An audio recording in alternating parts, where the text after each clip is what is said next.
I'm just going to wait just another little bit for some more people to come in from the waiting room.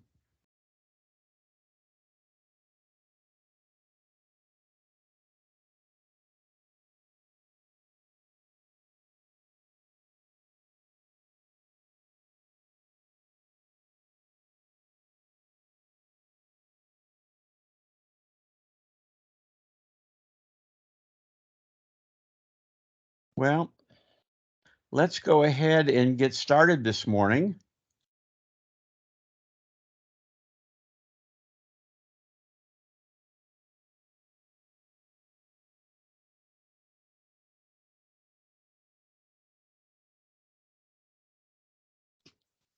All right. So I'm going to try something, and what I may do is drop out of this in a minute just so you can see the slides better. But I want to just welcome everyone to be here this morning or this evening. I know we're in different places in the world today, and it's a delight to have you all here. And I want to talk about getting ready to join us for spring of 2023. I know this is an exciting time. There's lots of things happening, lots of moving parts, and we want to try and address some of those for you. So let's go ahead and talk about getting ready and getting started. And this is really the launch for getting ready to make your dreams come true. Come to UT Dallas. We're excited to have all of you. This is a great time to join a fantastic program. We just got our new salary data, and it's really good salary data from our graduates, and they're placing well. And this is just a fantastic time to be joining us. You've got a couple of us here from the program office today. I'm Dr. Bill Hefley. I'm the program director for the MS Business Analytics Cohort Program. And as you know, that's one of our three formats of the MS Business Analytics program that we offer at UTD. And Miss Fatima Raad, who's my program manager or our program manager, is here with me. Fatima, say good morning or good evening. Good morning, everyone. Good evening to all of you. I'm glad that you are here, and I'm looking forward to answer all of your questions. And Fatima is just just a wonderful resource for us. She came to us last year after several years working in graduate advising, and so she is a world-class advisor, counselor, helper, administrator, and we're really lucky to have her in the program. So I know you'll get to know both of us throughout your journey. Some things about what we want to try to cover today. I know there's a lot of lingering concerns about what's been happening in the world the last couple of years, and I want to talk a little bit about that. Safety and health are important.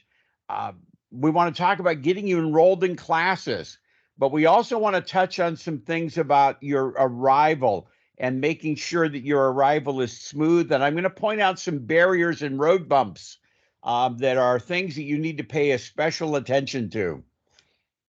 And remember, things are subject to change. So we just yesterday had a new change that I'll be talking about today. And so be prepared that there may be things that change along the way. I mentioned health and safety. This is really important. A lot of people ask me about this. Life is returning to kind of the pre-COVID standards. The Department of Education has now brought us back to the same educational attendance rules and registration rules that we had before COVID. If you aren't COVID vaccinated, currently in the United States, they're freely available. I went down and got my booster at the beginning of this month, and I just scheduled an appointment at the local drugstore. The pharmacist went in, got my booster, and it cost me nothing.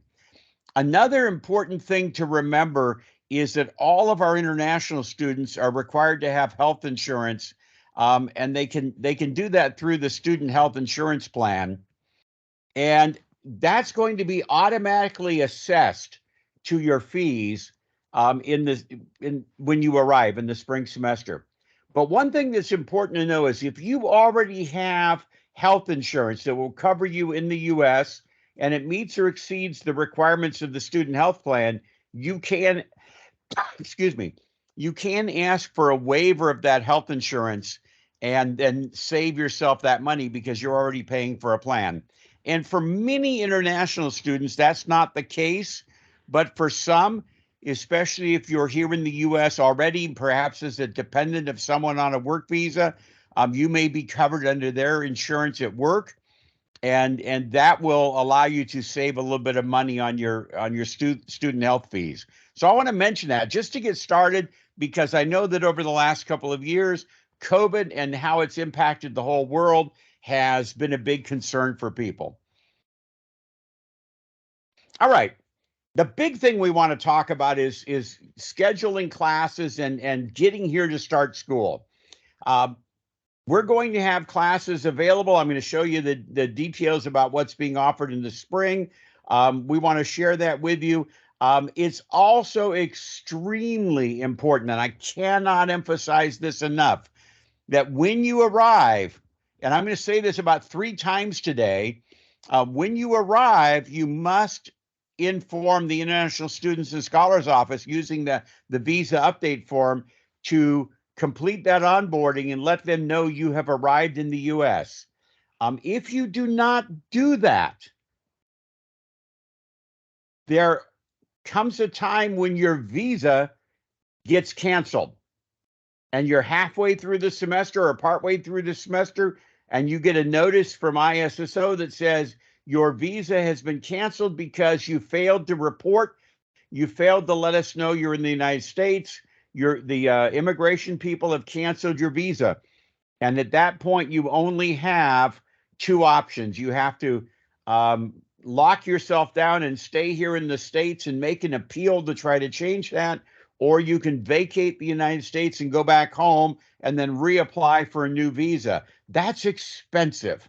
It's delaying your education. So I cannot emphasize enough, then we'll talk about it again, that you do need to report when you arrive. People often ask, when can I arrive? This is not our rules or UT Dallas rules. These are the immigration rules. You're allowed to arrive up to 30 days before the beginning date of classes. So 30 days prior to January 17th, you can arrive. According to the immigration rules, you may arrive up to a week after when classes start. But to do that, you need to get late arrival letters from us in the program, and you must notify ISSO. And there's a significant risk to you because some of your onboarding activities you have to complete before you attend classes. So I've had students who say, I'm going to arrive 7 days late or 8 days late. And I say, that's up to you. But after you arrive, you have to do things like your TB testing. And the TB testing is a test, and then you have to wait several days so they can read the test. And that can only be done in the US, and you're not allowed to attend classes until that's done. And so we've had some students arrive, didn't do that in a timely manner, and they're 3 or 4, even though they're in the US physically, they're 3 or 4 weeks late starting classes. And that really, really, really puts you at a disadvantage. So I urge everyone to plan their travel so that you arrive before, and we'll talk about some dates. You need to plan to be here at least a week before classes begin. And then once you've completed all your onboarding, jump into your face-to-face classes. And while you're doing that onboarding, if you don't have a COVID vaccine, I encourage you to go get one. Now, I mentioned some of the things that you have to do for onboarding. All of you have received emails or letters that point you to the new student checklist. I encourage even my domestic students to look at the new student checklist, because some of the things on here only apply to international students, but some of them are equally applicable to US domestic students. And there's 3 that I want to call out here on the post-arrival checklist that are really, really important. One is your international student orientation. That's different than your JSOM, your Jindal School, or your MSBA orientation. That's a university requirement. You must complete the pre-work modules and then attend the in-person orientation. I mentioned the TB testing. If you're born outside the US, you must have the TB test done in the US and then read, and those reports uploaded to the health center. There's another one that's not showing on here that if you're under the age of 22, you need the meningitis vaccine. The one that I mentioned earlier is submit your immigration documents and do the new student check-in for ISSO. If you do not do that, that's going to cause problems later for you. And so these three things as an absolute minimum are the top three things on the checklist, and they're things that you must absolutely do when you arrive. I told you I'd tell you about 3 times about reporting your arrival. This is really, really important to do because you need to report that arrival, submit your documents, and make sure that you're arriving here. If you have questions about visas or reporting arrival, these are things that we can tell you about, but we don't do in the program. So we urge you to talk to the ISSO, either through the Ask an Advisor feature in the iComment portal or by sending them email to ISSO Perspective. Now, let's shift from arriving to starting to talk about registering for classes. Something that I'm going to talk about today, and then every semester going forward, this is something that we know you know about because we've introduced it today and we want you to be aware of it. There's something we publish every term, and this comes from the university registrar. It's called the academic calendar. And it has 2 parts to it. Page 1 is all of the deadlines. And page 2 is all of the payment information. So these are the deadlines that we have to operate by. And since this is a university calendar, Fatima, all powerful as she is, or Dr. Bill, cannot change them. So classes begin January 17th. The last day for us to process your registration is January 12th.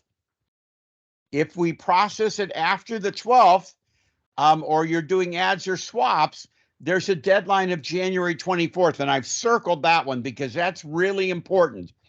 Every semester I get a student who will come to me a day or 2 or a week after the deadline and say, oh, I scheduled myself for a class and I don't know what the reason is. You know, it's early in the morning, or it's with Professor X, or it's this class and I really want to be in this other class because my friend's in it, or whatever the reason is. It doesn't matter what the reason is. If you're after that deadline, we cannot swap you. We cannot change you. We cannot add you. There's an important date here on February 1st, a week after that, which is called Census Day. We are a state institution, and so that is something that we have to report to the state what our attendance is. And at that point, the rosters for the classes are locked. You can withdraw from a class, but you cannot make any other changes. And that is the date at which we know you're here for the semester. And it's on that date or after that date that we can post scholarships to your account if you're a scholarship recipient. The last day of classes is here. And for spring semester, it's going to be out in May. It's Friday, May 5th. And then final exams go through the 12th. So I often will get students to say, I don't want to register for summer classes. I'm planning to fly home. Can I fly home in April? No, you need to stay through the end of your exams. So the earliest you could go is after the last day of classes, depending on whether your courses will have exams. So this calendar is always available. I've given you the URL for it here. This is something that you need to become familiar with and make sure you're following the deadlines in the calendar. Another important thing for you to know is, what do I need to do for my degree? I had an email yesterday from a current student who said, oh, I'm really worried. Am I going to have to take this class? And I wrote them back and said, you know, you need to look at the catalog, and you also need to look at your admissions letter, because your admissions letter will say to you whether you're required to take the OPRE 6303 Math Fundamentals class. If it's not on your admissions letter, that's a prerequisite that's been waived and you do not need to take it. One thing that all first semester students will take, unless you meet some very specific requirements to waive out of it, is you will take the MAS 6102, the 1-credit professional development course. And I often get asked about that because it's listed in the catalog as a prerequisite, but it's a prerequisite to your program, not a prerequisite to individual courses. So you do not have to take it before you arrive. You will take it during your first semester. Some other things to know about your degree requirements, and Fatima will be managing something called the degree audit that shows all of your courses and calculates your GPAs. There are 3 GPAs that we worry about. One is your overall GPA. And because you're moving into graduate school, you must have a 3.0 overall cumulative GPA to be able to graduate. We also track your program GPA, which is your GPA or grade point average in all of the courses in your program. We also track your core GPA for the 6 core classes that make up the core of your degree. And all 3 of those GPAs must be at 3.0 or higher in order to graduate. That degree plan is a tool that will help you track your progress. We will share that with you. Fatima can give you a copy of that if you ask her for it. And we keep that updated when you enter and enroll the first semester. We keep it up to date each semester. We check it partway through, and then we use it for a final graduation audit. And we have to provide those to the graduate dean to be able to have them certify you that you've completed your degree requirements for graduation. Dr. Hefley? Yes, ma'am. Sorry, I want to interrupt just a second. Another way we also check the degree audit is in some cases, students fall under academic probation. Unfortunately, that happens. So we would be working with that to make sure what you would need to repeat, if anything, or how we can make changes to what you need to take each semester to make sure you're at the 3.0 GPA. So that's exactly true. We actively review that information. And we review that with students who are experiencing those difficulties. The last thing on this slide that I want to mention is something that's really, really important, and it's please pay attention to emails, read them, listen to what we're telling you in meetings, attend the events that we have. So many times we have these conversations where we've told somebody or they've received emails from ISSO that says you must report you for your arrival, and they've ignored that mail. They didn't read it. They thought it was just another update from ISSO, and they didn't read it. They don't read the email. I actually had somebody write me yesterday and say, I didn't receive the invitation to this event today. And I went back and checked, and it was mailed to them. And I said, have you checked your email? So please pay attention to the emails and read them. We send out a lot of information to you. Some of it is information to help you, share information about jobs or advanced degree programs with you. Some of it is information about events that are happening in the school. Some of them are things where you must do something, or there's some changes to regulations or catalog that you need to know about. And so it's important that you read the things we share with you.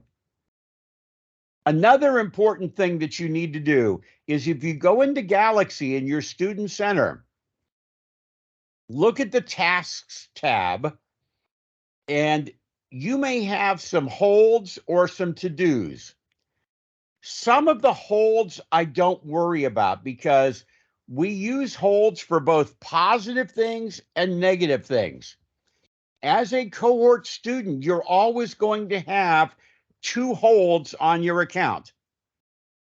One is, and it's labeled Executive Education AIM. And that's an indication to the bursar that we are managing your student account in the program. And the bursar should not cancel you out because you haven't paid your tuition yet, or you or they shouldn't be sending you, some of the reminders that they send people on their billing side. We handle the billing for your account. So this is a positive indicator to say, look, these students are special and we're taking care of them. The other one is one that says cannot register online. And that's something we're going to talk about today with registration, because we put that there because we have to approve each registration into a cohort course. That way we make sure that there's seats for you in the cohort courses, and we don't have students from other programs coming in and filling up our courses and taking seats away from you. Now, those two are always going to be there, and we want them there. Those are positive indicators. But if you have a hold that says TB test not completed, or student health center hold there because you haven't completed your meningitis vaccine, or an admissions hold because you haven't paid your application fee yet, or there's an admissions hold because we don't have your final transcripts or your degree certificate, those holds are going to be there. And if you can clear them now, clear them when you arrive, you need to do that. If you don't clear them, they're going to sit there, and your second semester, you're starting to do this registration process again. We're going to get your registration request, and either Fatima or I or Jeanette will send you back an email that says, I'm sorry, we cannot register you because you have a hold you have not cleared. You didn't complete international orientation. You didn't complete your TB test, which means you shouldn't have even been in classes legally. You didn't send us your transcripts or degree certificates. These are the common ones that come up. So check your holds as you're coming to campus. Let's talk about courses and registering. One of the things that, because our classes are special classes, and they're reserved for cohort students, we have a tool called coursebook.utdallas.edu. And you can look in Coursebook and see all of the classes that are being offered. But I often get students telling me, oh, I can't find our classes. And the first thing I always ask them, excuse me, is did you go down to the bottom of that screen and under other options say include special classes? Because you will not see ours if you don't do that. The section numbers for our classes begin with the letter S for special. So if you're looking for BUAN 6356, you're going to find sections that are 01, 02, 03, 501, 502, OW1, 0W1, and then you're going to find some S classes. You're going to find SO1, SO2, SW1. Those are the classes that are eligible for our cohort students to enroll in. When you're thinking about registration, look at the course descriptions, look at the degree requirements, and we are going to send you registration materials that you must complete and send back to us. So not only are we going to ask you to understand the courses you need and send us the proper registration, but we're also then going to ask you to make sure that you protect your registration.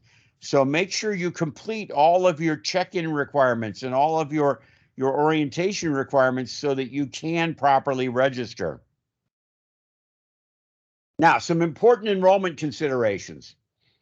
One thing that I mentioned already is, as a first semester master's student, you must enroll in the MAS 6102 Professional Development. This is a course that is absolutely essential and really amazing for our students. Many of you are coming from other places where perhaps the job market and how you interview and how you connect to find jobs is different. You may be used to having a placement center where companies come in and say, we're picking these people for our batch, and that's recruiting. It's a much different situation here, and this course is going to focus on the skills you need for that job hunt, for your internship, for your jobs when you graduate, preparing your resume, your social media profile. It's an absolute essential course. Another important consideration is we're going back to the pre-COVID requirements about face-to-face versus online courses. So basically, in summary, that means that you can have one hybrid or online course to meet your full-time requirements if you're an international student, if you're an F1 student. So I cannot do 2 or 3 online courses and meet your visa requirements. You can select one online course or one hybrid course. And for many of you, that may be your MAS 6102. You must also, if you're an F1 student, you must be enrolled in at least 9 credit hours. That's not a university requirement. That's the requirement of your visa, that you be a full-time student, because you're being given a student visa to enter the country and study. So you must enroll in at least 9. Now, does that mean I can go for only 9? Yes. Does that mean I cannot do 12 or 10? No. Most of you will be in 10 credits your first semester. Some of you may do 13 because you want to speed up and do 4 courses a semester instead of 3.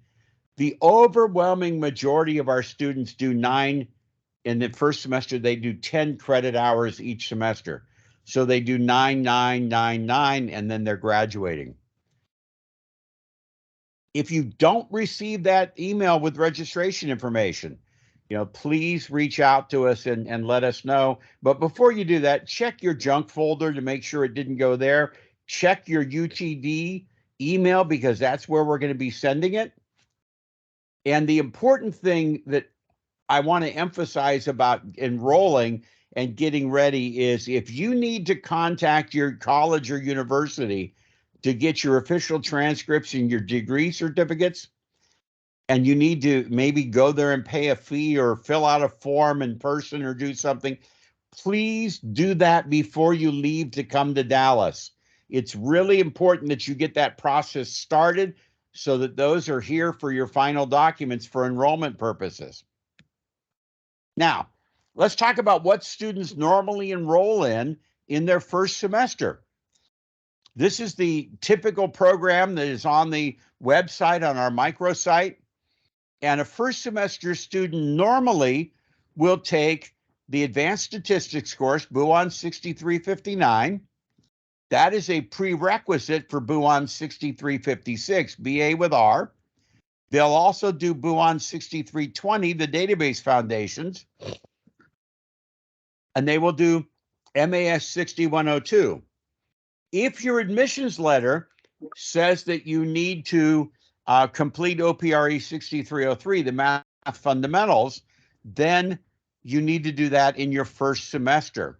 And sometimes people will say, okay, I'm going to do that my first semester, and I'm going to push out some of these courses to a later semester. Maybe I'll move 63, 59, and 56 to a later semester, and I'll do OPRE 6303 in my first semester, and maybe an elective in my first semester. So that causes some scheduling variations from our typical program. But most all of our students will go ahead and take this, that are data science students, will take this set of courses in their first semester. Okay, Fatima's answered an important question. I want to just emphasize it again. We do not require students to go through the WES or some other service to have their transcripts reviewed. We do evaluations here at the university. We have our own credential team, as she just pointed out. And so we ask you to have the official transcripts, your final transcript, and your degree certificate sent from your university. Now, I know some of you may be graduating this year or may have graduated this year and final degree certificates have not been issued yet. What you'll need to do now is have the university send the provisional certificate from the degree granting university. So your degree granting university, I'm just going to make up a school. Let's say your degree granting university is University of Mumbai, but your college was some other college. That final degree certificate must come to us from University of Mumbai. It must come from the degree granting university, and we'll evaluate that here. So this is the typical pattern for our data science students. I know we have some accounting analytics students that we've admitted this semester, and normally our accounting analytics students start in the fall because they're synced in with the dual degree MS Accounting, MS Business Analytics cohort programs. So the course offerings are a little bit different in the they're a little bit different in the scheduling. And so if you are a accounting analytics student, we're going to be reaching out to you about scheduling your first semester courses. I'm seeing some questions in the chat. If you're part of the online cohort, Rio,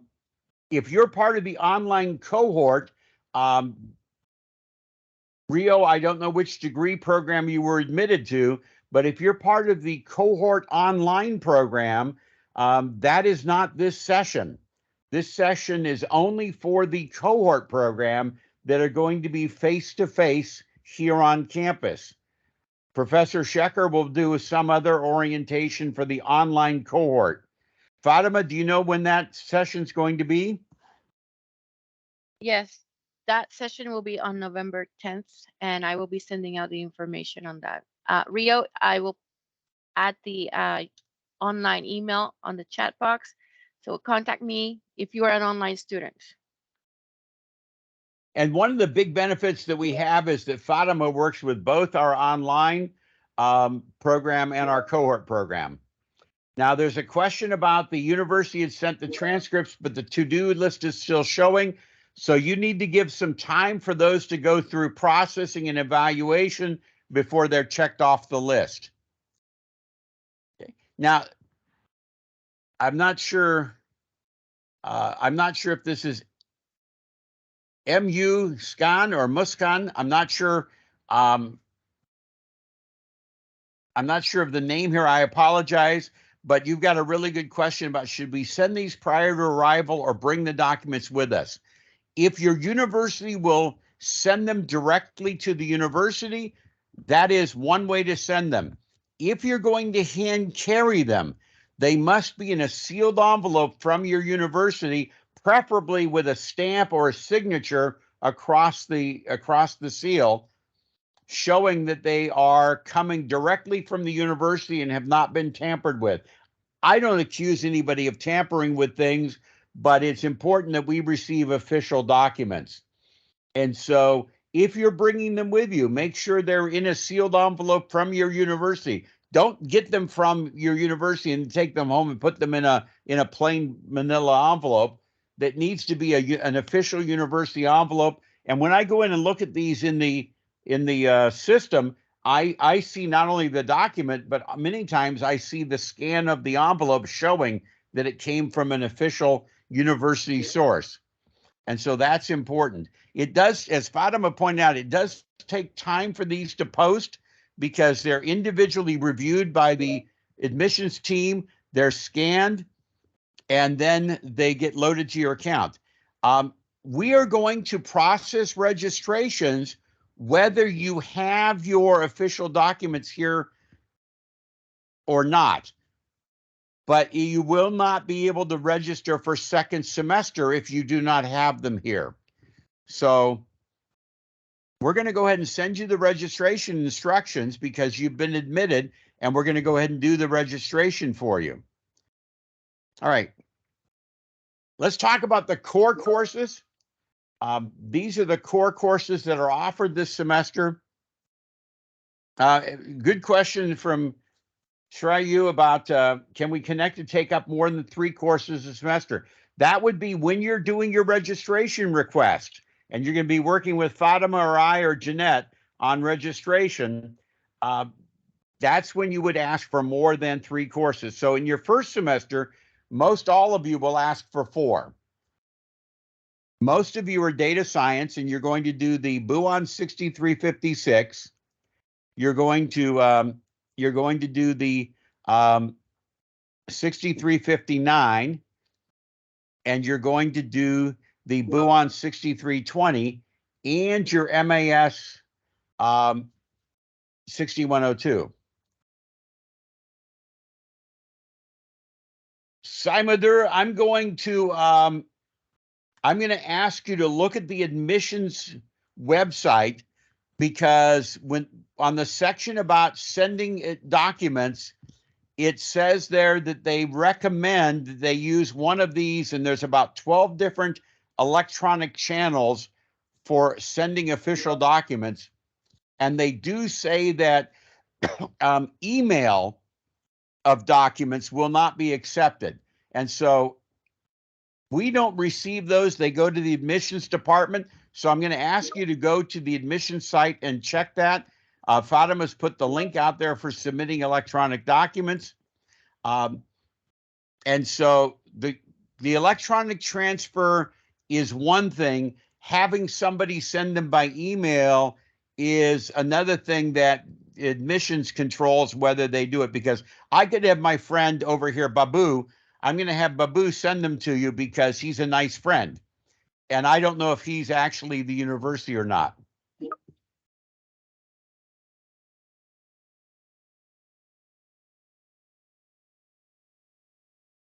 Okay. Anbu, I haven't jumped ahead to talk about costs. If you go to the tuition and aid tab on the microsite, it gives the cost per unit for tuition. And so you can calculate out what the 37 credits of your tuition will cost you based on whether you're resident or non-resident. And that is not determined by whether you're an F1 student or a domestic student. It's, since we're a state institution, residency is whether or not you have residency in the state of Texas. And so you can calculate out your costs. You've already done that if you've put together your financial forms for your visa.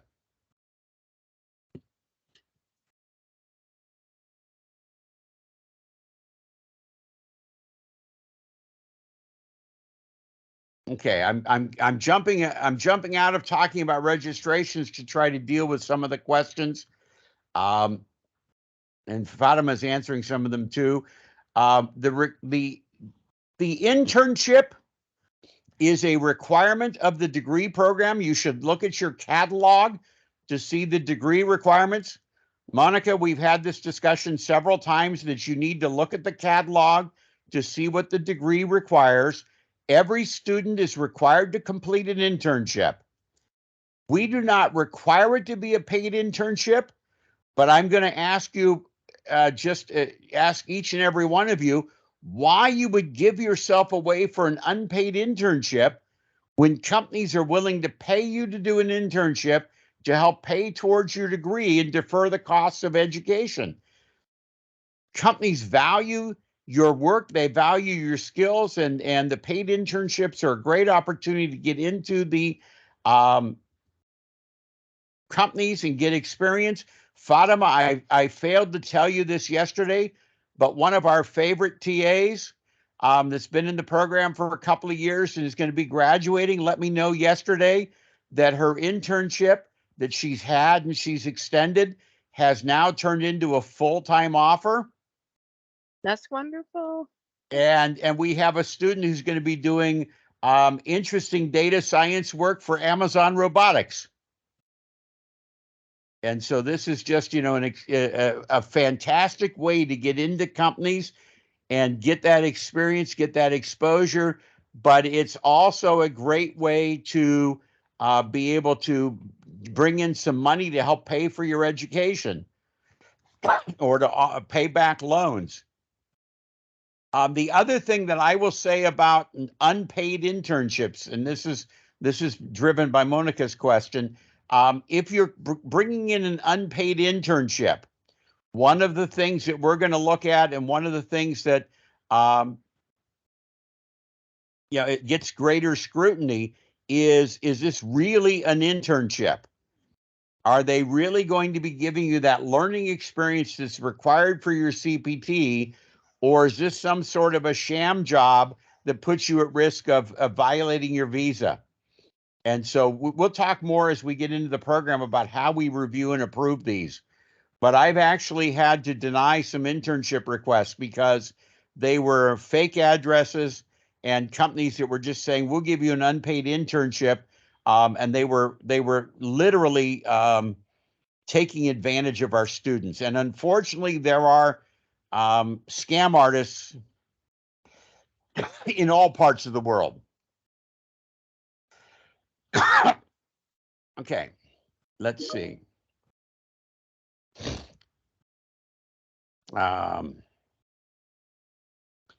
So Muskin says, I haven't shared GRE official scores yet. Am I still being considered for scholarship? Every student that is admitted goes before the scholarship committee. If you notice on the tuition and aid page, it talks about scholarships, and it says that to receive scholarship, we must have your official GRE or GMAT scores. So if you do not have those scores sent to us officially yet, the scholarship committee cannot make that decision. All right, I think we've got the questions answered. Let's go back and talk about registration because that's really important.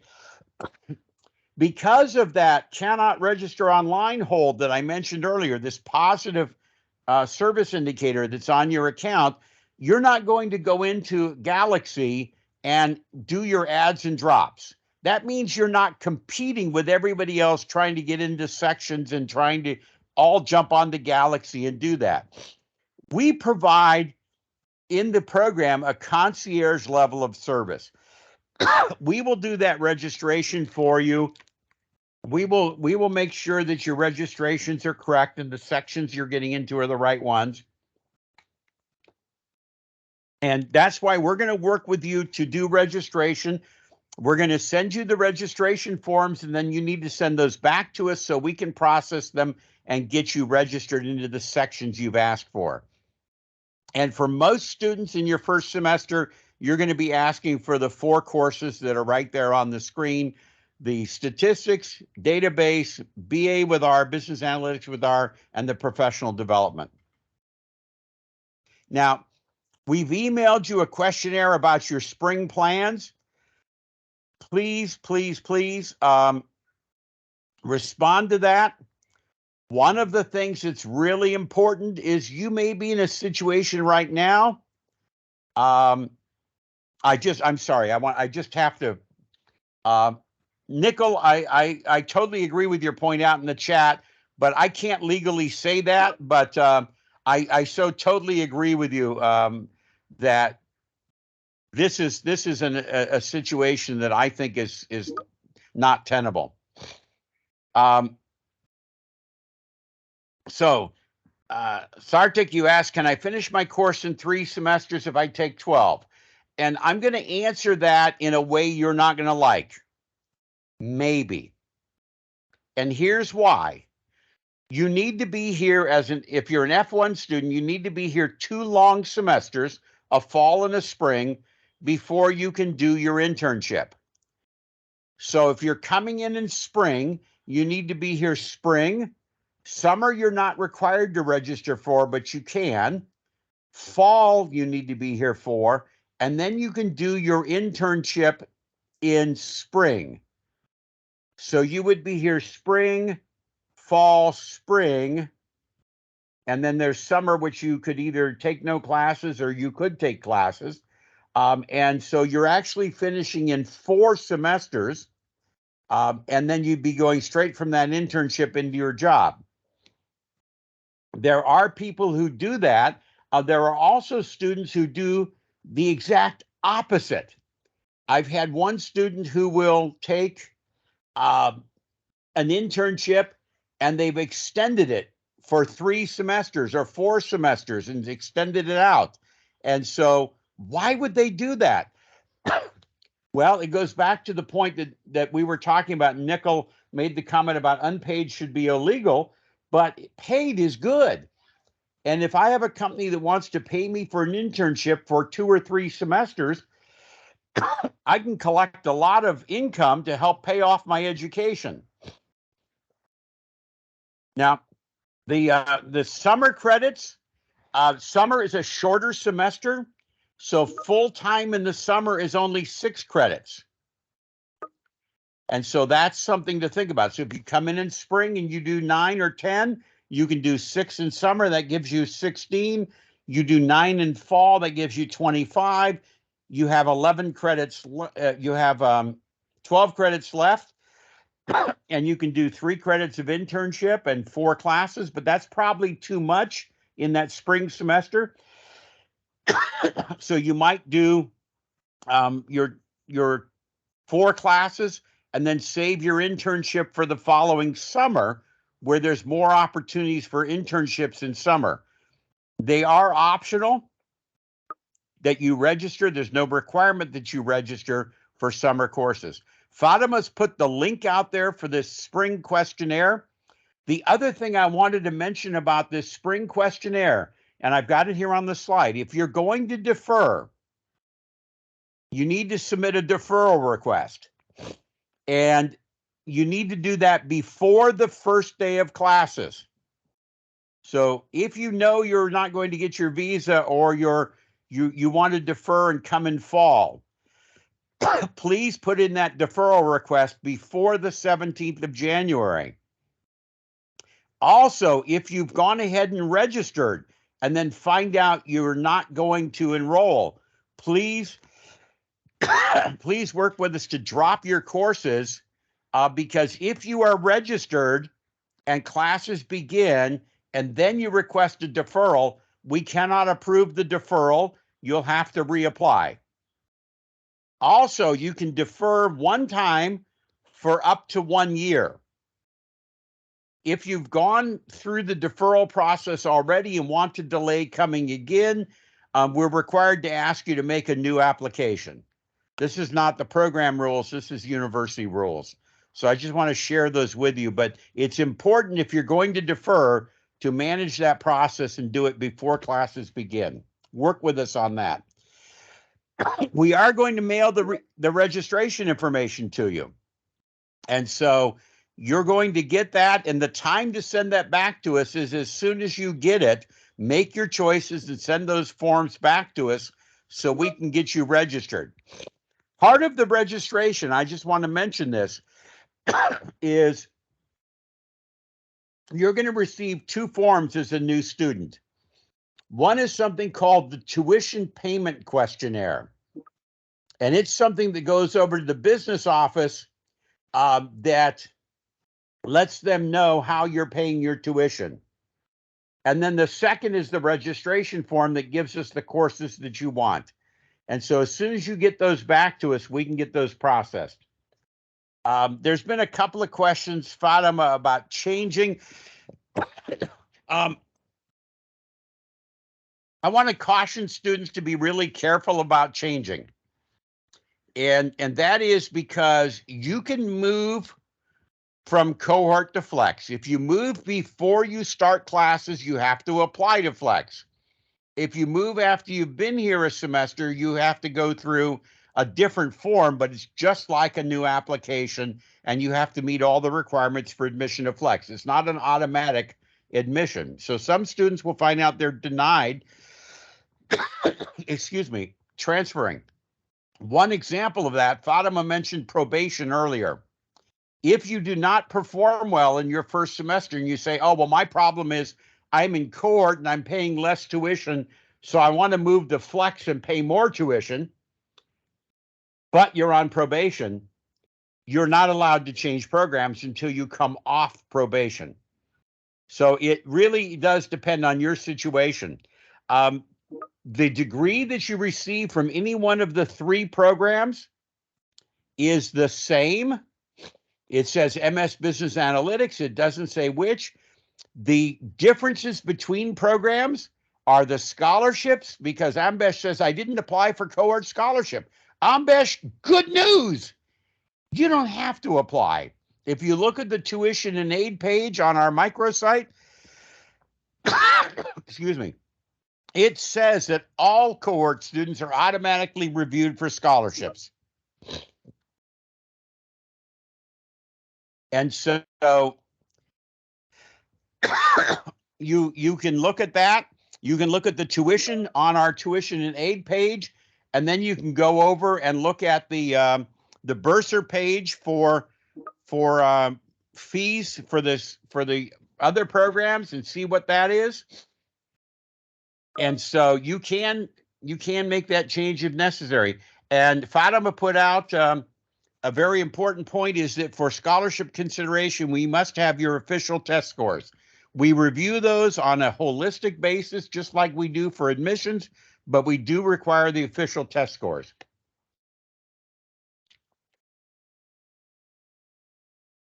Now, one final thought about registration, then I'm going to open up for questions about registration, is as we've gone through admissions and go through that process of getting to know you and you getting to know us, a lot of times we've used your private emails, your Gmail or your Siffy account or whatever, your QQ.com account or whatever it is. But now that we're moving over to you being a student, we are going to use your UTD ID, and that is something that, you know, we're only going to deal with things. We're only allowed to respond to things that come from a UTD ID. We don't know if, and I actually have this problem. There is another Dr. Bill Hefley in the world, and I actually received mail from somebody yesterday who wants to buy his house. You know, and so I don't know that, you know, the Bill Hefley that is sending mail is actually this Bill Hefley. And so we require mail come from the UTD net ID, from your UTD account, and we ask you not to use your student ID number, that 2021 number or 2012 number. Use your net ID. Tell us your net ID. Hi, and I saw one in the chat here a few minutes ago. It was, hi, I'm YVS 123456. You know, use that net ID to find us. If you have questions, the single point of contact for you is always the MS BUAN cohort address. JSOM grad advising, JSOM GR advising does not work with our special cohort students. And so they're going to just defer and refer a request over to us, and that's just going to delay getting things to you. Kavita asks, is there a mandatory checklist for scholarships? Yes, it's all of the forms that we need for your admissions package, for your application, and we must have your official GRE or GMAT scores. So some people for admissions sent us a test taker report, and we cannot use that for scholarship at review. We must have the official test scores from either ETS or GMAT for your GMAT scores. But otherwise, it's the same as everything else you've already sent. Anbu, this is your decision. We cannot, we can't really tell you how you should do it. If your GRE was low, it might influence your ability to receive scholarship. But we're looking at the package holistically. If you want to retake it to try to get a higher score, you can. If you've already sent your official GRE scores at time of admission, we have them and you do not need to resend them. Your official transcripts have to come to us for enrollment, but we can make the admission and scholarship decision off the unofficial ones that we already have, your mark sheets. So the last review for scholarships is going to be before the semester begins. We will not be reviewing scholarships for spring after the spring semester begins, because we've already had to submit those for processing. Okay. Before I talk about visas and things, let's pause and see if we've got some other questions about registration. And I'm going to drive backwards here just for a moment to leave this slide up in front of us, because this is the normal schedule that most people will take. So Shreya, you're going to register one semester at a time. So right now we're going to be registering for spring semester, and then towards about 3/4 of the way through spring semester, we're going to open up summer and fall registration. Registration is going to officially, Fatima, the first day we can actually enter registrations, I think, is November 7th or 10th. Yes, the 7th. Okay, so part of why we're doing this now, and we're going to be sending you the information to send us the forms, is to get those back to us so we can start entering those in the system as soon as it allows us to after the 7th. Okay. Are there any courses that are waived for a student?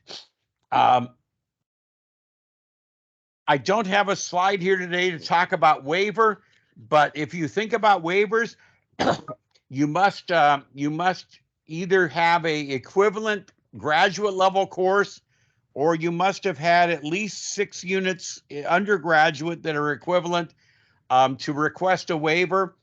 There are no waivers that are automatically done. You would have to submit a waiver request, the transcripts that show those courses completed, and the syllabi for the course that you took for that time. Lippy's asking about original degrees not yet issued, and I know that's the case for many of our grads that just graduated this year. Yes, it's acceptable to submit it before the beginning of the second semester, but that hold will stay on your account saying that you need to have that submitted to us. Fatima's put the link out there for about sending test scores. Dr. Hefley. Yes, ma'am. Yeah, I would like to remind students, when you are sending the official test scores, make sure you select the University of Texas at Dallas, because we have a similar institution, which is the University of Dallas. And there's confusion sometimes. So they get our documents and we get theirs, and that will create delays in your account. So make sure you're selecting the right school. I actually answered an email yesterday. A really nice lady wrote me this long email, wrote to us, Fatima, at the program, and said, I want to know about X, Y, and Z for the University of Dallas. And I wrote back and I said, well, I can't answer for University of Dallas. That's a separate private school about 30 miles away from us across the other side of Dallas. But I'm certainly happy to answer those questions for the University of Texas at Dallas. And here's what you need to do if you meant UTD in your question. Here's what you need to know and do. And so we do get those, and she hasn't answered me back yet. So I don't know if she was asking for us and just used the wrong name, or she was actually asking about our friends over at UDallas. And so be careful there when you select it. The other common question that comes up is department codes. And you do not need to send a department code. Some schools require you to say University of somewhere, department code XYZ. We do not use the department code, so just select UT Dallas as your recipient for your scores and have them sent directly to us by ETS or GMAC. Okay. Other questions about registration?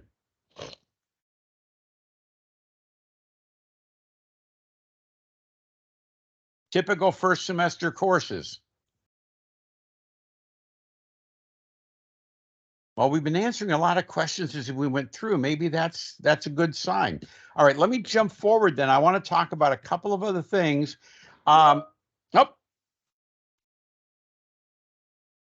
Okay, that was Fatima answering that question. Good.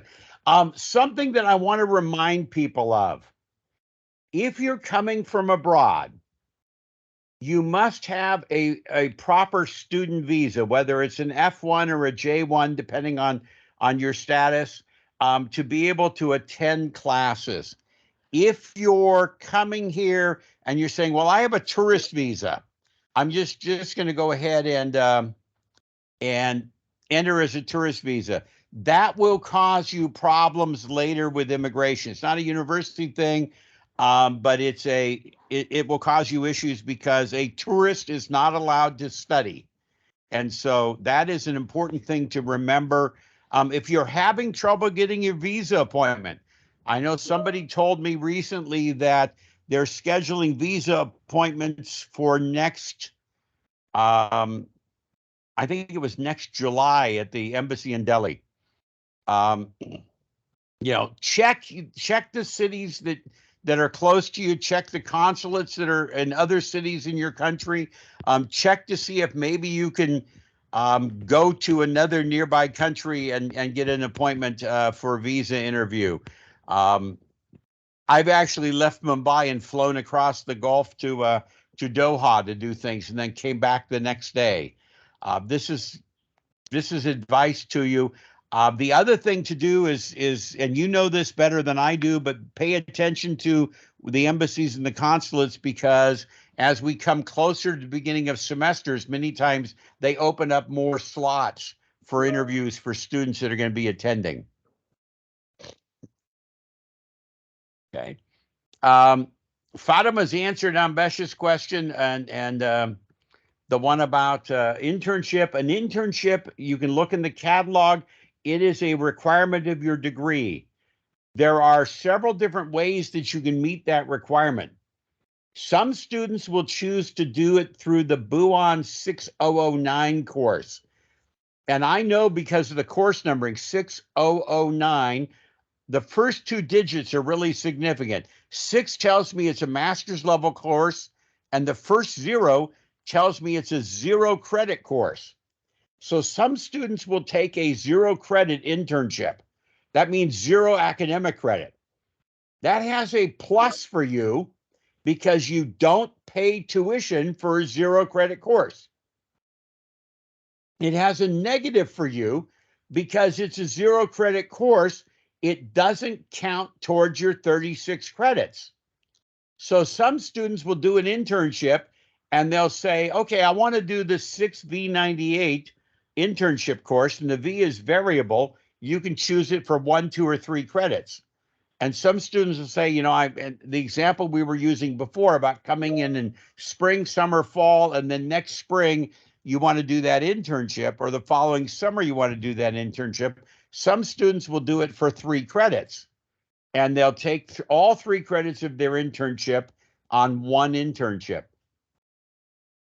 So that's an important thing for you to think about. And we do not tell you how to do that. Sartek, check the Student Health Center site about TB test. They do have instructions there, and I don't know if they're doing them in the health center or if they're sending you out to a private provider to do that and then bring the test result back to us. Internship, Monica, if you look at the catalog says that internship is an elective, but it is a required elective. Fatima's been kind enough to put the Student Health Center out there because I'm talking and can't remember all these URLs while I'm talking. We make such a good team, the two of us. So check the Student Health Center about your requirements. But if you're having issues with the visa and getting that visa issue, check other cities, check to see if they're opening up more student slots, or last resort, consider deferring to another semester. We're happy to have you later rather than this semester if you can't get a visa. That's perfectly okay. For new students,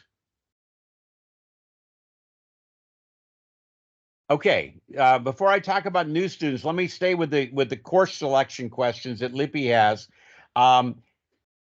So Lippy, your question's a little complicated because we're going to send you in the registration materials the courses that are being offered in the cohort program. because the cohort sections are separate sections for our students, you're going to be able to choose your electives from the cohort offerings that we have.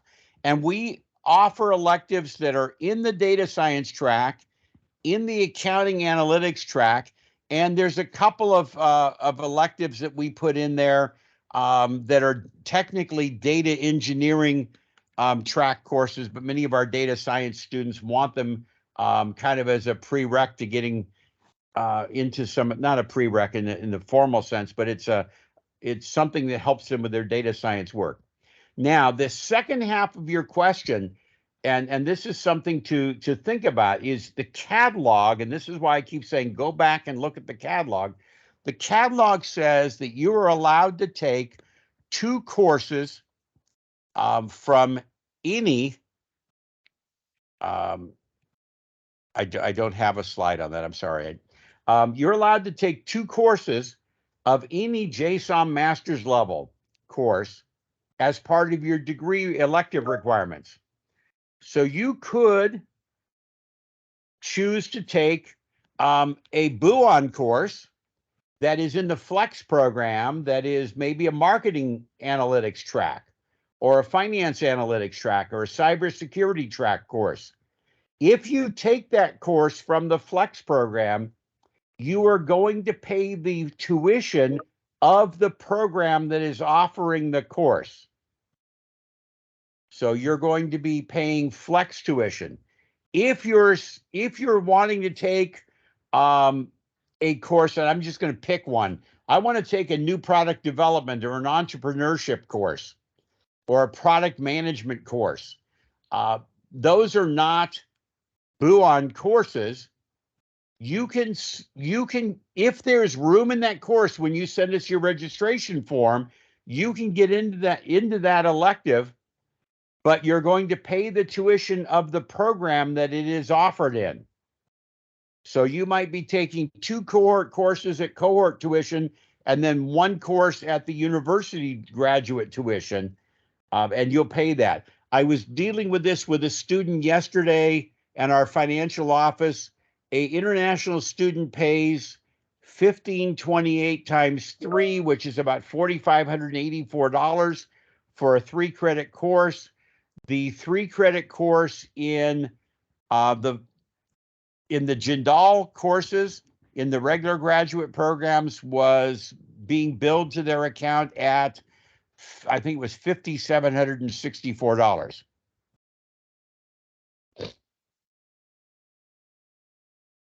So things to think about as a new student. Normally our tuition is due the first day of classes.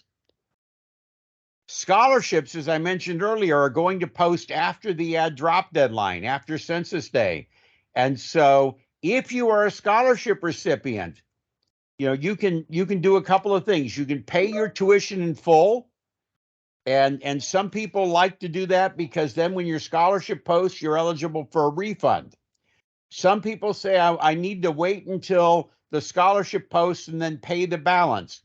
We can work with the finance office and you to do that. So that is a little bit of flexibility we have, but normally tuition is due first day of classes. You have to complete that TB test. So do that as, when you arrive. I know you're going to be arriving, you're going to be finding a place to live, you're going to be doing all of those things, but get that TB test done, and then report those results. You have to do your immigrant document verification and make sure that you've done all the check-ins with ISSO and you do all of your orientations. That's why I say you really need to arrive probably no later than the 10th, not the 17th, the 9th or the 10th of January, because that TB test takes several days to do, and you cannot attend classes until your test results are reported. The orientations are all scheduled around the 11th or 12th of January, so you need to be here to do those. So the JSOM orientation is the 12th. Our program orientation is the 12th, and you're going to receive email invitations for these. So you're also going to have that student checklist that says you have to go to an international student orientation. and you'll have to register for those. So before arriving, one thing to do is start looking at that new student checklist if you haven't. Connect with students that can give you advice. We're not allowed to give advice on housing. Um, there is university housing available. You can check on that. There's lots of apartments around. One of the things that we run is a couple of bus routes in concert with the Rapid Transit District here in Dallas, DART, the Dallas Area Rapid Transit, to have buses that run to and from campus, and they run from early in morning to late at night. But connect with current students or alumni that can help you. Join some of the social media groups. Several of the student associations arrange for airport pickups. Now, in about 2 or 3 years, this is going to get much, much easier because DART, I mentioned the buses from DART, but DART also runs a rail line like a metro. And we're building a new metro line or DART line that will leave Dallas-Fort Worth International, DFW, and come directly to a UT Dallas stop. So in a couple of years, you'll be able to jump on the train at campus and go straight to the airport, or come from the airport and come straight to campus. But right now, it's, I don't know, 25, 30 miles away from campus.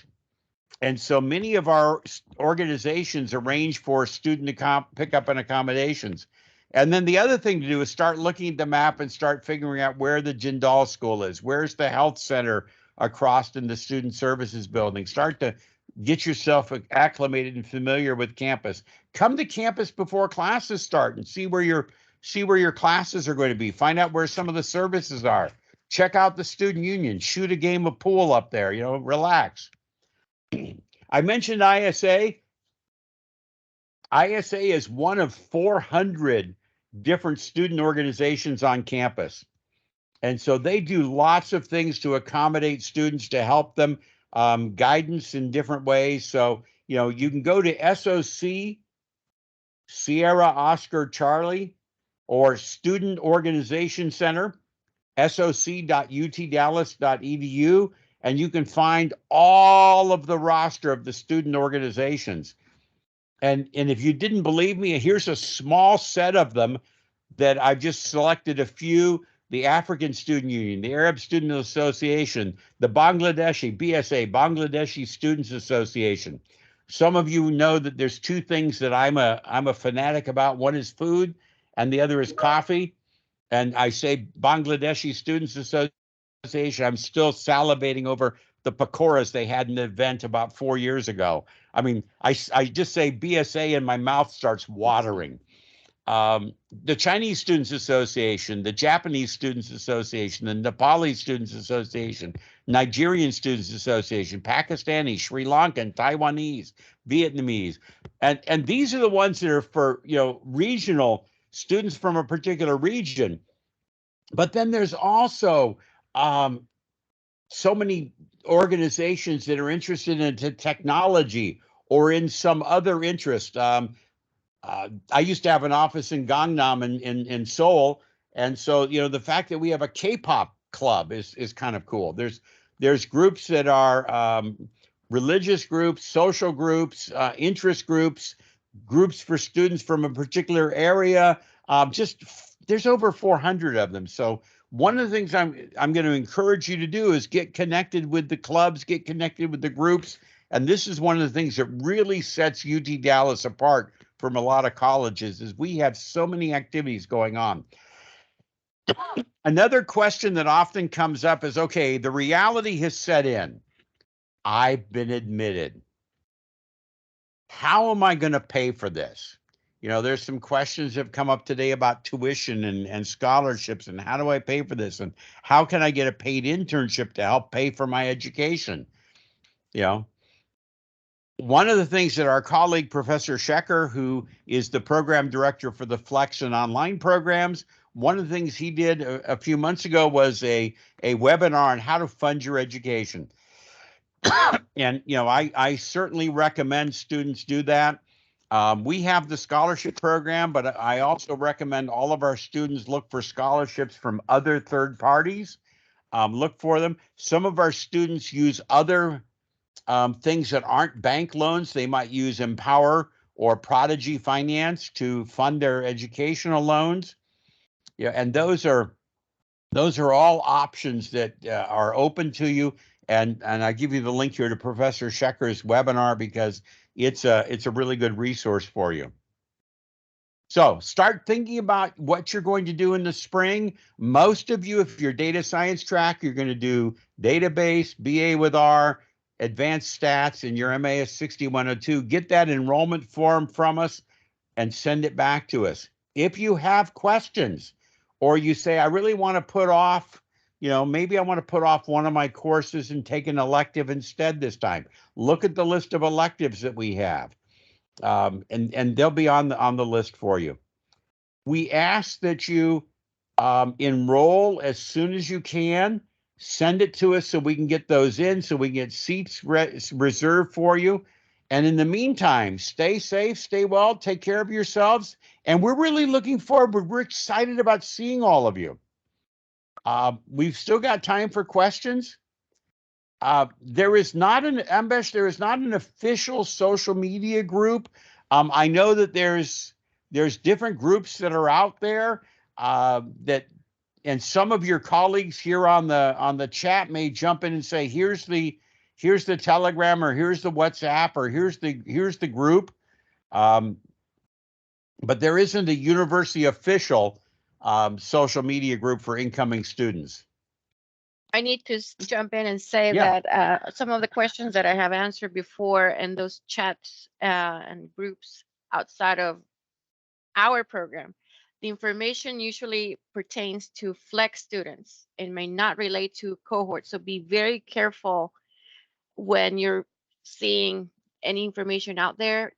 Please always confirm with us, because you don't want to get in trouble. And sometimes when you get in those situations that you're in trouble, it may be difficult to get you out of them or even fix them. So always ask. It's always better to ask than just proceed without the proper guidance. And that's really important. We're here to support you in your journey through your master's degree, your education, your job search. Reach out to us. The reason I keep saying the MS BUAN cohort email is we have 3 staff that are dedicated to the program, and we're monitoring this account. And sometimes I will answer back to a message, and somebody will say, "Thank you, madam, for your answer," or "Thank you, ma'am." And I'll reply back and say, "Not madam, this is Dr. Bill, and I'm answering your question." And that's okay. But we're all there responding to it. And if there's a question that comes up and I need help, I'll go to Fatima or she'll come to me, but we will get an answer to you. But use that as the one single point of contact for you reaching us, is the MS BUAN cohort address. There's a question out here about registering for classes if we haven't submitted our official transcripts. Yes, we can process your registration, and then you can go ahead and register you, but you must send those official transcripts and your official degree certificates. They will be due on the first day of classes. And the admissions people will put a hold on you for starting the first day of classes if you have not sent them. So that's the other reason why we urge you to register early, because every semester we get somebody that waits to register until after they arrive here, and they're here and they're settled in, and then they go, "I want to register," and classes have already started. Fatima, how far into the semester this semester were we when that young man wandered into your office? It was what, 12 days later? About almost 2 weeks. Yeah, almost 2 weeks after the start of classes, he finally came into the office and said, "Okay, I'm here now and I want to register." Well, he can't register because he has the holds on, because he hasn't submitted all of his things. And now he's at risk of violating his visa because he's not registered for classes. He's not enrolled in school, but he's physically present in the United States. And when Fatima says there are some things that we have no control over, that's one of them. If it's an immigration issue, we do not deal with it. We will refer you to the International Scholars and Students Office, ISSO. I need to add that I hope that we have provided enough examples for you to learn from the mistakes that others have made, because it is a very dangerous situation when you don't read your emails, when you need to take proper action by certain deadlines. If you were accepted by other schools and you're not sure which one you want to go to, make sure you make that decision before you arrive here, because if your paperwork is in another school for immigration, transferring it here will take time, and it's going to be a painful waiting period for you. And we are not able, and we've had this one happen before too. So if your paperwork is at some other school and your CBIS record is at another school, we cannot enroll you in classes until your CBIS record transfers here and ISSO says you're a UT Dallas student. And so in the meantime, you run the risk of going out of status because you're not registered at the school for whom the visa was issued, and you're not registered here because your CBIS record and your visa hasn't transferred yet, and you run the risk of causing yourself harm. And so, it's really important that these little things you pay attention to. Uday, thank you for sharing the WhatsApp group out there. Some of the cohort students are there. That's a great thing. And so there's one resource for you. But if you have questions, please shoot them to us. We're very good about answering them. We kind of we try to answer everything same day or next day. I will admit sometimes if something comes in your daytime, we may not see it until our daytime the next day. Or if you shoot it to us on a Saturday or Sunday, we may not see it until, the following Monday. Go ahead, Fatima. Be patient when emailing us. With registration coming up, I kid you not, we will have hundreds of emails in the inbox, and it takes time. Every email is answered when we look at your account. It takes time to review your account to see where you're standing, what you need. So it's not like it's an immediate response or automated response. We look at your account to make sure we're providing the right answer, and that takes time. So we do appreciate your patience. You do not need to send a follow-up email. All emails are received and they're timestamped. It may take a little bit longer, but you will receive a response. Some of you know this word. I'm going to use a particular word. You've probably heard this word, chalo, aga chalo.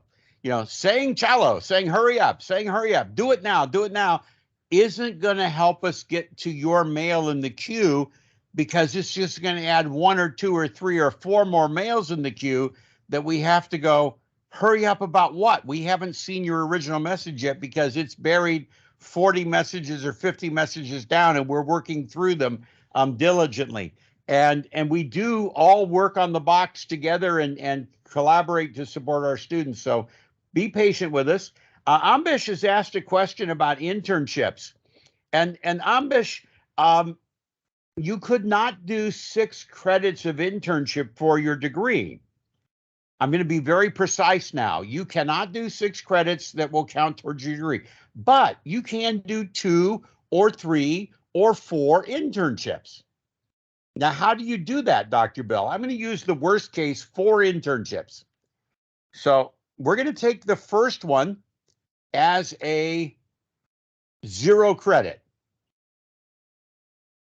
And let's just assume you want to stay with the same company and they like you and they want to bring you back.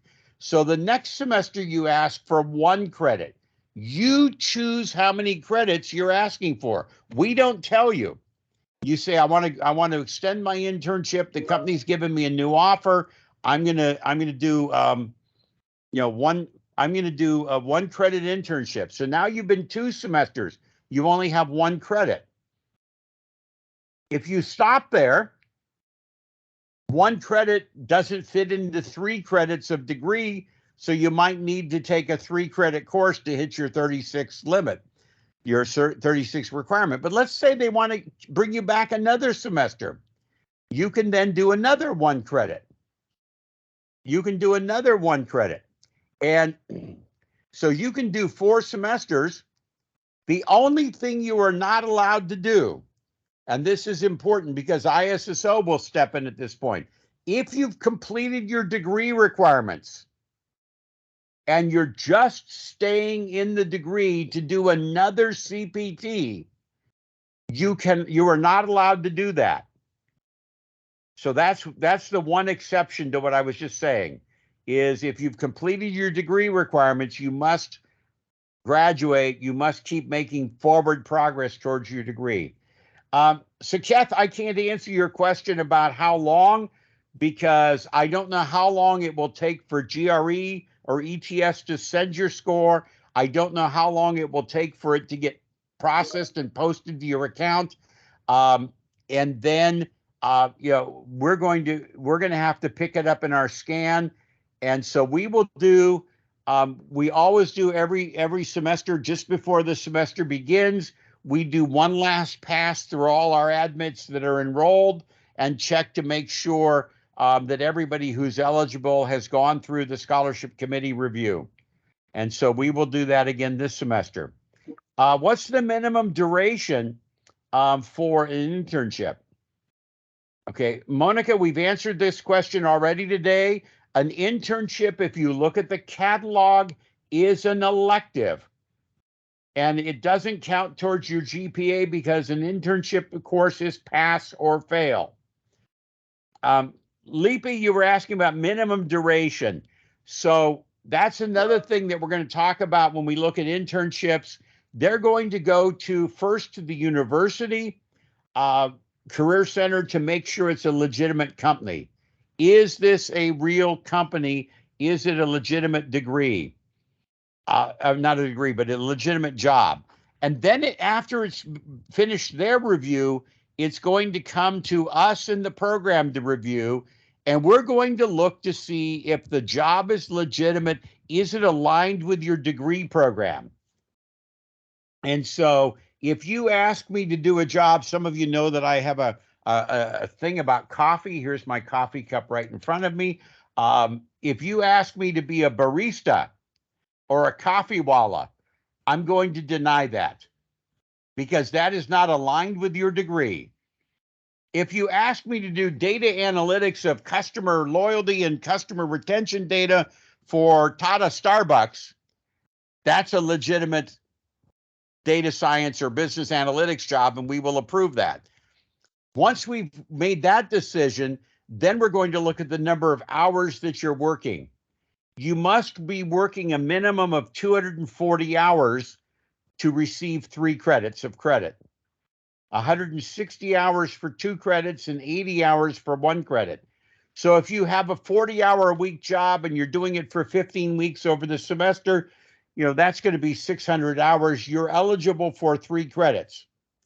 And I said that very carefully on purpose. You're eligible for 3 credits. In your request, Leapy, you could say, I want a 0 credit internship. I'm asking for a 1 credit internship. I'm asking for 2 credits, or I'm asking for 3. We will write back and give you approval saying you're approved for 3, but you've asked to register for only 1 credit or for 0 credits. Please then request your enrollment, and that enrollment will come to MS BUAN Cohort, and we will receive your enrollment request and process you for enrollment. And so you get to choose how you do that. Scholarships, Uday, are rolling basis because as we're doing this scholarship, as we do admissions, they go over to the scholarship committee, and those letters are going out on a rolling basis. But we will do one last review or sweep just before classes begin, in January, to make sure that anybody who got their test scores in late or that we had missed earlier are going to be granted scholarship if they're eligible after review by the scholarship committee. We do not have TAs or RAs in the cohort program. The cohort program is a degree by credit, not a degree by research. So unlike some schools that give students a research assistantship to come and do their master's, we do not have research assistantships because we are a special program. We do not have TAs, but we do hire students to function as TAs, and they receive they receive a tuition adjustment that brings their tuition down to in-state level, and we pay their health insurance fees. And so it's equivalent to a TA from a financial standpoint, but they are not called teaching assistants. The job posting we put out is for MSBA student workers. And we hire student workers and assign them to courses as a grader or a teaching assistant. We also hire a number of cohort students as peer tutors. And we have 2 or 3 peer tutors every semester. So there are opportunities to work for the program, and that offsets some of your costs. We also have available on-campus jobs. And so some students are doing, I have one student who's working on campus in a marketing group, doing marketing analytics work. I also have had some students, when I walk up to the counter to order a sandwich or a coffee, go, "Hi, Dr. Bill." They're doing food service. I've had other students. I'm thinking about one student who's CTO of a startup that's just doing amazing things. But when he was here as a student, he worked in the housing office as a student assistant. So there's lots of on-campus jobs. And if you're an F1 student, you're allowed to work on campus during that first 2 long semesters or that first year when you're not eligible for internships. So a lot of our students will apply for on-campus jobs as another way to bring in income to offset and pay for their degrees. There GPA requirements for our program. So you have to have a UTD GPA to be considered for the positions in our program. Other positions that are on campus, you can apply for them from the very first day, from semester 1. But for us, you have to at least have completed 1 semester. And keep in mind that we only have very few positions available, and the applicant pool is quite large because we also have applicants from other programs. Cohort is the preferred population for that, but just keep in mind that we go for the best candidates. I'm just going back. Costa, the answer to your question is right here. We will email you at your UTD address. So be checking your UTD email for the registration materials. Also, we've sent you the spring enrollment questionnaire, and that's gone to your UTD address. Anbu, you're asking about if I submit a GRE score now and retake it later in November and resubmit the latest score, is it acceptable? I don't know if it's acceptable because I don't know what your scores will be. I don't know what the rest of your package looks like. I cannot tell you right now what the scholarship committee would decide. TA is not considered only on GPA, but Sartik, as Fatima said, the TA or student positions require, as part of the employment, a UTD GPA. So if you're a first semester student and you're just starting, you cannot apply for one of those in your first semester because you don't have a UTD GPA. And so those jobs get posted through the Common Handshake portal, and you can apply for those just like any other on-campus job. And the one thing that Fatima didn't say, but we do have in the job description, that preference goes to cohort students. So we might hire a student from another program, but we do give preference to our own students. Okay, there's a question here from Hamza about students who deferred from fall to spring. Will you be considered for scholarship as you just uploaded all your official documents after deferral? If you have all of your official documents and all of your test scores and everything here, when the scholarship committee does that final review, then you'll be considered. Now, when will be eligible for taking internships? So you're going to be starting program in the spring semester, and your internships require that you be here 2 long semesters. So spring and fall, and then next spring, spring of 24, would be the first semester that you can do an internship for. Tumala's asking about handshake profiles. I don't know the answer to that because you have to be loaded into the handshake system with your UTD ID for you to be able to go in and get your account. And that only happens after you enroll.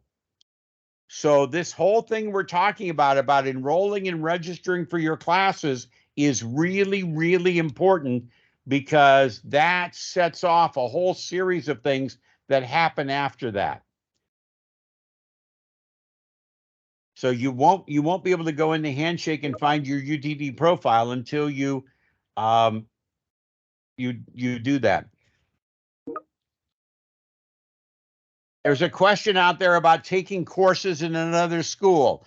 If you want to take courses in another school, check the catalog, because you can take a course in, and I'm going to use my favorite makeup subject, underwater basket weaving. You can take a course in underwater basket weaving, but look at your catalog, and if your degree does not require or does not allow underwater basket weaving as an elective, it's going to be called just an extra course. You're paying tuition for a course that would not count towards your degree. Is there a minimum number of credits? Yes. Ambesh, if you are an international student, an F1 visa, you must take at least 9 credits in a long semester. And summer, there is no minimum, because summer you're not required to be here for courses. So you could take no courses, you could take 1 course, you could take 2 courses, because summer 6 credits is considered full-time load. Sartik is asking, how many classes can I be absent? You mean like how many class meetings can I miss?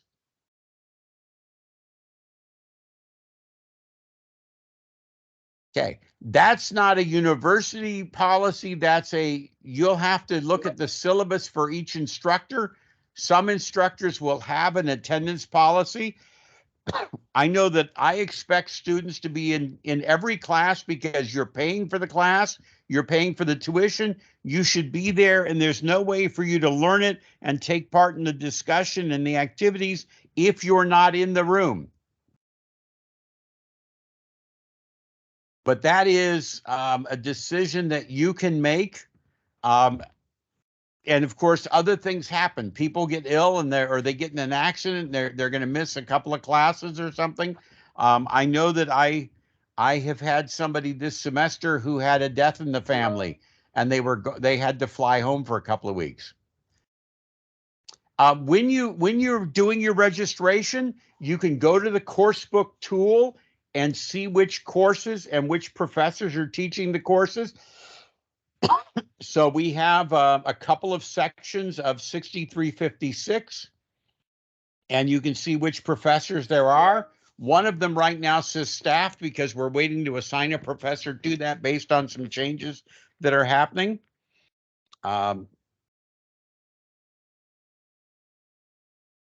Does each course count for 3 credits? No, each course has its own credit weight.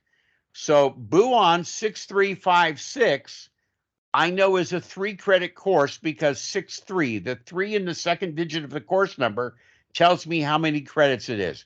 MAS 6102 is a 1 credit course. So each course has its own unique course credit, but most all courses are 3 credit courses. Ambesh is asking about internships. So this gets to be complicated, Ambesh, because the internship, I don't know where it is. So I'm going to answer this with 2 examples. You're doing an internship in Dallas. So you could register for that internship, and you can choose whether it's 0, 1, 2, or 3 credits. And let's say you're working full time at that internship. You could do your internship, work the days, and you could schedule an on-campus course that happens to be in the evening. Or you could schedule an online course. Let's say your internship is in Boston. Or I've had students do internships in places like Hyderabad or Shanghai.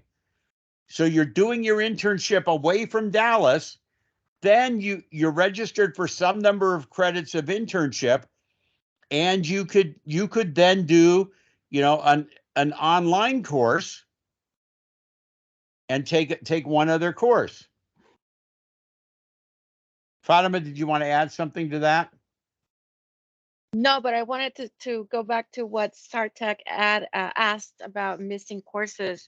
Is like you are at the graduate level and you should be treating your graduate level education just like you would your job. And it is to your advantage to be here when you need to be here. Like, do not make it a habit of skipping classes because you're going to be the one paying for the consequences of that. That's true. I hate to sound like a mother, but no, I but am your this is mother. absolutely true. Okay. Bhavana's asked, I'm attending on an F1 visa. I have a registration hold on my admission account due to my transcript. That's okay. That registration hold, if you have Bhavana, have you deferred or is this your first semester?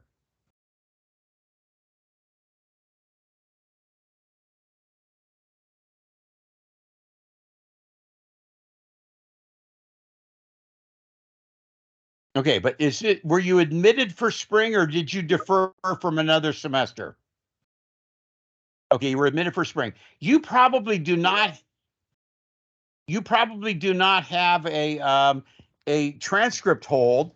But if you do, we'll work with admissions to move it to you haven't deferred. Okay, so you probably, if you look at your holds, it's likely you don't have an admission hold for transcript because that won't go on until the first day of classes. But what you have is the hold that says cannot register online, which is the one that says you're in the cohort program and you need to work with us to send us your registration information so that we may register you. You do not need to wait until you arrive. You do not need to wait until January when classes start. Do it as soon as you receive the information from us to get registered. But that's a good question, though. Most of the students who have a hold right now should be fine to enroll for the spring semester, but to register beyond that, so summer, fall next year, that's when it may become a problem. So the sooner the transcripts or the document situation is resolved, the better. That's right. Okay, we've gone long past our scheduled time. Yes. There was a question about, will you be assigned an advisor? Will you have somebody that will help you? Here we are. We will work with you. I promised you that at the beginning. I'm promising you that at the end. We're going to be here with you to work with you, to assist you, to answer questions. And, again, I'm going to jump back to this last slide where we had if you have questions, mail us, BUAN Cohort at utdallas.edu. That's us. We'll get back to you. We'll answer your questions. And when you get those registration forms, that's where you're going to fill them out, sign them, and send them back to us. Saket, I can't answer that yet because we're still processing applications. So I don't know what the final batch strength will be for spring. I also know how many we've admitted, but we also don't know how many will actually show up. Because sometimes people don't show up, they choose not to come, they can't get their financing, they can't get their visa, whatever reason. So I don't know the answer to that yet. I'm sorry, I just don't have a crystal ball. The recording will be mailed to everybody the link to the recording, the link to these slides will be mailed to everybody. So thank you so much for your time today. I look forward to seeing you get admitted. There's a question here from Varun. I have my admission redone.